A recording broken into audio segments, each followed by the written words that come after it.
നിങ്ങളുടെ ഭർത്താവിനെ ഓർത്ത് നന്ദി പറയുക, ഭാര്യയെ ഓർത്ത് നന്ദി പറയുക. അവർ കുറവുകളൊക്കെ ഉണ്ടായിക്കോട്ടെ, നിങ്ങൾ നന്ദി പറയുമ്പോൾ അവരുടെ ദൈവം അനുഗ്രഹിക്കും. നിങ്ങൾ എന്ത് പ്രാർത്ഥിക്കുന്നു അങ്ങനെ സംഭവിക്കും. ഇത് വിശ്വസിക്കുന്നുണ്ടോ? നീ എന്ത് വിശ്വസിക്കുന്നു അത് സംഭവിക്കും. പറഞ്ഞ ആമേൻ. അപ്പൊ നിങ്ങളുടെ ഭർത്താവ് തിരിച്ചൊരു വിശ്വസനായിട്ട് വരും. അങ്ങനെ വിശ്വസിക്കുക. നിങ്ങളുടെ ഭാര്യയെ വിശ്വസനായിട്ട് നീരൊന്ന് വിശ്വസിക്കുക. നിങ്ങളുടെ മക്കളൊക്കെ വിശ്വസനായിട്ട് നീരൊന്ന് വിശ്വസിച്ച് എല്ലാത്തിനും ദൈവത്തിന് നന്ദി പറഞ്ഞ് നമ്മൾ പ്രാർത്ഥിക്കാം. യേശുവേ നന്ദി, യേശുവേ നന്ദി, യേശുവേ സ്തോത്രം, യേശുവേ സ്തോത്രം, യേശുവേ നന്ദി, യേശുവേ നന്ദി, യേശുവേ സ്തോത്രം, യേശുവേ സ്തോത്രം. കർത്താവേ, നമുക്ക് ചെയ്തു തന്നിരിക്കുന്ന എല്ലാ നന്ദിയോർത്ത് നമുക്ക് നന്ദി പറയാം. ഈശോയെ യേശുവേ നന്ദി, യേശുവേ നന്ദി, യേശുവേ സ്തോത്രം, യേശുവേ സ്തോത്രം, യേശുവേ നന്ദി, യേശുവേ നന്ദി, യേശുവേ നന്ദി, യേശുവേ നന്ദി. നിങ്ങളുടെ ഈ ഓരോ കൂട്ടായ്മകളോട് നമുക്ക് നന്ദി പറയാം. ഈശോയെ യേശുവേ നന്ദി, ഈശോയെ നന്ദി, യേശുവേ നന്ദി. നിങ്ങൾക്ക് ജീവിതത്തിൽ അനുഭവപ്പെട്ട ഓരോ വിഷയങ്ങളോട് നമുക്ക് നന്ദി പറയാം. ഈശോയെ ഈശോയെ നന്ദി, ഈശോയെ നന്ദി, യേശുവേ നന്ദി, യേശുവേ നന്ദി, യേശുവേ നന്ദി. കർത്താവ് നിങ്ങൾക്ക് തന്ന മക്കളെ ഓർത്ത് നമുക്ക് നന്ദി പറയാം. യേശുവേ നന്ദി, ഈശോയെ നിങ്ങൾക്ക് തന്ന നിങ്ങൾക്ക് തന്ന ഹസ്ബൻഡിനെ ഓർത്ത് നമുക്ക് നന്ദി പറയാം. യേശുവേ നന്ദി, നിങ്ങൾക്ക് തന്ന ഭാര്യയെ ഓർത്ത് നമുക്ക് നന്ദി പറയാം. യേശുവേ നന്ദി. നിങ്ങളിവിടെ അയച്ച നിങ്ങളെ ജന്മിച്ച നമ്മുടെ മാതാപിതാക്കളെ ഓർത്ത് നമുക്ക് നന്ദി പറയാം. യേശുവേ നന്ദി. നിങ്ങൾക്ക് കല്യാണം കഴിപ്പിച്ച വൈദികരെ ഓർത്ത് നമുക്ക് നന്ദി പറയാം. യേശുവേ നന്ദി, ഈശോയെ നന്ദി പറയാം. ഈശോയെ നന്ദി. കർത്താവ് നമുക്ക് സ്ഥാപിച്ച കുർബാനയെ ഓർത്ത് നമുക്ക് നന്ദി പറയാം. യേശുവേ നന്ദി, ഈശോയെ ഒത്തിരി വൈദികരെ തന്ന അനുഗ്രഹിച്ചതിനെ ഓർത്ത് നമുക്ക് നന്ദി പറയാം. യേശുവേ നന്ദി.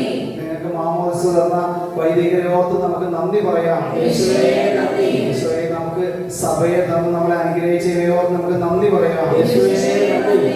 ഈശോയെ നമുക്ക് വൈദികരെ കൂട്ടായ്മയെ തന്ന നമുക്ക് നന്ദി പറയാം. യേശുവേ നന്ദി. ആത്മീയ ഗുരുക്കന്മാരെ തന്നതിനെ ഓർത്ത് നന്ദി പറയാം. യേശുവേ നന്ദി. കർത്താവെ, നമുക്ക് ഈ കൂട്ടായ്മ അവിടെ വരാൻ അനുവദിച്ചതിനെ ഓർത്ത് നന്ദി പറയാം. യേശുവേ നന്ദി. ഈശോയെ ഞങ്ങൾക്ക് ആരോഗ്യം തന്നതിനെ ഓർത്ത് നന്ദി പറയാം. യേശുവേ നന്ദി. ഈശോയെ ഞങ്ങളെ കൂടെ അയച്ചതിനെ ഓർത്ത് നന്ദി പറയാം. യേശുവേ നന്ദി. അങ്ങയുടെ കൃപയാണല്ലോ ഞങ്ങളെ അയച്ചതിനെ ഓർത്ത് നന്ദി പറയാം. യേശുവേ നന്ദി. ഞങ്ങൾക്ക് ഇവിടെ ഒരുക്കി തന്ന കമൻത്രനെ ഓർത്ത് നമുക്ക് ഈശോയ്ക്ക് നന്ദി പറയാം. യേശുവേ നന്ദി. കർത്താവെ, ഈ ചർച്ചിനെ ആലോചിച്ച് നമുക്ക് നന്ദി പറയാം. യേശുവേ നന്ദി. ഈശോയെ, ഹൃദയഭാഗത്ത് ഈ ചർച്ച് നമുക്ക് വിട്ടു തന്നതിനെ ഓർത്ത് നമുക്ക് നന്ദി പറയാം. യേശുവേ നന്ദി. ഇവിടുത്തെ അച്ഛന്മാരെ ഓർത്ത് നമുക്ക് നന്ദി പറയാം. യേശുവേ നന്ദി. പ്രത്യേകിച്ച് മാർപ്പാപ്പയെ ഓർത്ത് നമുക്ക് നന്ദി പറയാം. യേശുവേ നന്ദി. ഒത്തിരി വൈദികരെ തന്ന് അനുഗ്രഹിച്ചതിനെ ഓർത്ത് നമുക്ക് നന്ദി പറയാം. യേശുവേ നന്ദി. ഇന്ന് ബലിയർപ്പിച്ച അച്ഛന്മാരെ ഓർത്ത് നമുക്ക് നന്ദി പറയാം. യേശുവേ നന്ദി. ഈശോയെ നന്ദി, യേശുവേ നന്ദി. യേശുവേ സ്തോത്രം, യേശുവേ സ്തോത്രം. നമുക്ക് സ്തുതിക്കാം. ഹല്ലേലൂയ, ഹല്ലേലൂയ, ഹല്ലേലൂയ, ഹല്ലേലൂയ,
പരിശുദ്ധ പരമാധികാരത്തിന്